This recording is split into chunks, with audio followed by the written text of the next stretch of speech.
ముఖ్యంగా అవి పెరగని వీరుడు ఎవరు అంటే ఒకే ఒక్కడు ఊగూరి నాగేశ్వరరావు గారు అని మనం చెప్పక తప్పదు. ఎందుకంటే నిరంతరం ఈ టొబాకో మీద ఎప్పుడు ఫైట్ చేస్తూనే ఉంటారు.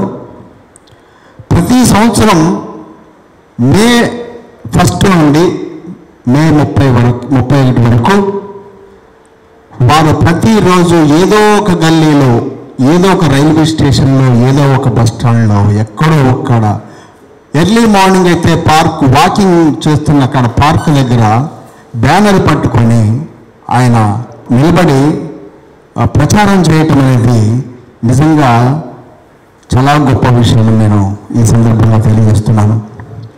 ఎందుకంటే వారు 40 ఏళ్ల నుంచి చేస్తున్నా కానీ విసుగు చెందకుండా ఏదో ఒక రోజు మార్పు తథ్యం అనే ఒక బలమైన నమ్మకంతో వారు ముందుకు వెళ్తున్నారు. వారికి తోడుగా మళ్ళీ మన సుధీర్ గారు కూడా వారి వెంట నడిచారు. నిజంగా వారికి కూడా కృతజ్ఞతలు. ఆంధ్రప్రదేశ్ మీరు కూడా ఇంకా ముందుకు తీసుకెళ్ళాలని మనస్ఫూర్తిగా కోరుకుంటూ ఒక చిన్న పాట పాడి ముగిస్తాను. ఆ చల్లని సముద్ర గర్భం దాచిన బడబానలమెంతో, ఆ నల్లని ఆకాశంలో కానరాని భాస్కరులెందరో,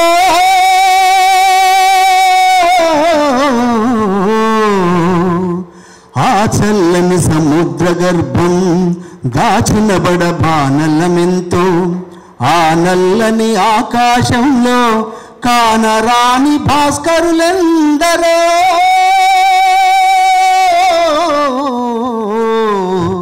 ఆ చల్లని సముద్ర గర్భం దాచిన బడబానలమెంతో.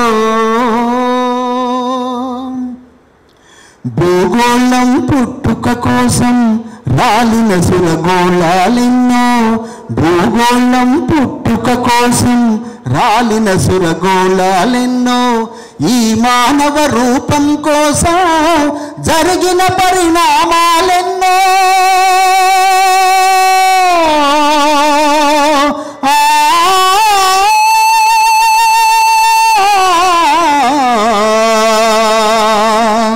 ఈ మానవ రూపం కోసం జరిగిన పరిణామాలెన్నో, ఒక రాజును గెలిపించుటలో ఒరిగిన నరకంఠాలెన్నో, కులమతాల సుడిగుండాలకు బలి అయిన పవిత్రులెందరో, ఆ చల్లని సముద్ర గర్భం దాచిన బడబానలమెంతో. Thank you.